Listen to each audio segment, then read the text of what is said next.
Welcome, everybody, to the Scale Up Show. This is your host, Ryan Staley. I have a very, very special guest on with me today. I have François Gaouette. He is the founder and CEO of Amilia, one of Quebec's fastest growing tech companies. On top of it, he was a former venture capitalist turned founder, which is cool. Can't wait to dig into that. And has over 25 years of experience investing in early stage software and internet companies. Totally different perspective this episode. We're going from funding to founder. I love the concept of it. Welcome, François. How you doing, man? I'm doing great. Thanks, Ryan, for having me on your show. Very excited to have the chance to participate and talk about my company and learn more about you. Really, thank you very much. You have a really unique background. So how did you decide to make the shift from a VC to a founder? Because that's very uncommon. Like we spoke before, it's usually the opposite way around. Yeah, well, my background is finance. I started one of the first VC fund here in Montreal. I love the job because it means I had to interact with a lot of entrepreneurs. And that's the fun part of it for sure. Then you have to pick, analyze a play and say, oh, I think it's going to go in that direction, blah, blah, blah. Really love it. But the reality is that you're not really in the action. Okay? You talk to your entrepreneur, you try to help them. And at one point, the success I had, seriously, I was good at picking the right horse, but I have nothing to do with that success, other than I was there when they needed me, but I wanted to try something, be in the action, play the game, and honestly, I made a lot of good bets, but on the wrong horse, and it turns out pretty bad. And I said to myself, next time I'll bet on myself, and it turns bad, then I'll be the one. I'll be the one. And funny thing, I never thought I would become an entrepreneur. But, wow, it's really fun. It's really fun. Wow. Stressful, scary, but I highly recommend to everybody to try it in their life. Worst case that will happen, you'll learn something and you'll find a job very easily afterwards. So we should all try it. So it's like just kind of striking like the delicate balance of being totally engaged and immersed in your business, but then also like having a fulfilling life outside of that as well. At least that's for me. I don't know if it's the same for you or not. Well, I'm lucky because I'm at a stage where my kids are out of the nest.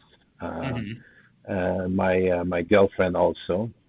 My girlfriend also played an instrumental role into the company as the VP Talent and Culture. Oh, cool. So we live that together. She understands why, and I understand why. She works more than me sometimes. It's like an adventure, and we're at that stage in life. And also we can, it's easier also. We just flew back from 2 weeks in Florida. We decided we're going to be working from there. I don't have kids at school. Very easy to do. We're going back in 2 weeks in Mexico for a week of vacation. So we work hard, we play hard, but it's very important too. How did you build the company? So you don't have a tech background. You come from a financial background, right? You don't have a sales background really per se. It's that financial side. So how did you grow the company from 0 to $1 million? Okay, and you think about it, it's totally unacceptable when we're in 2022 and you can buy everything online and having shipped to your door. You can use your Uber app and, you can do everything now. But trying to book a tennis court to go play tennis with your friend, good luck. Impossible. You think about it, you live in a community. One of the reasons we live in a community is for that participation. I want to be involved in the soccer club. I want to be doing stuff. Well, it's impossible to do. So that's what we created Amilia 2009. The vision was pretty simple. It has to be Amazon. It has to be an e-commerce platform. It has to reach out to those people buying online. The same concept. I thought it was going to be easy, but it turns out it's much more complex, and that's why it does not exist. We're the only platform that exists. Instead of going deeper and deeper in a vertical, we went horizontal. Okay, after 3 gymnastic clubs, we tackled the after-school program, and then we have to in order to prove that the platform can be generated. So there's no point if I build a platform and the only thing you can do is to register to soccer and football in your community. Mm-hmm. Yeah. It has much more value if can you use your profile and start interacting with Park and Rec and YMCA and da da da da da.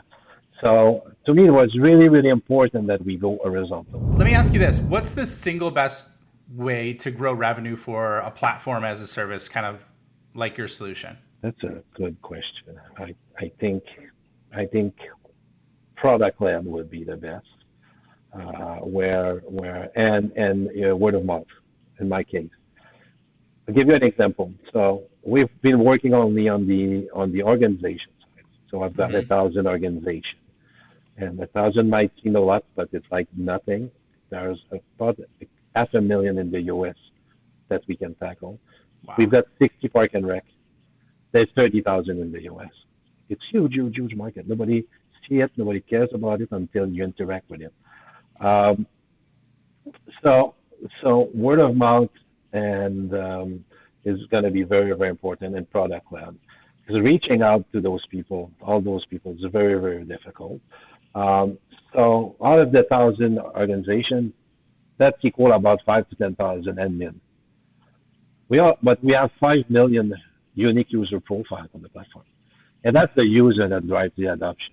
That's the user that goes to the soccer club and goes like, come on, I have to show up in person Thursday night with a form and a check.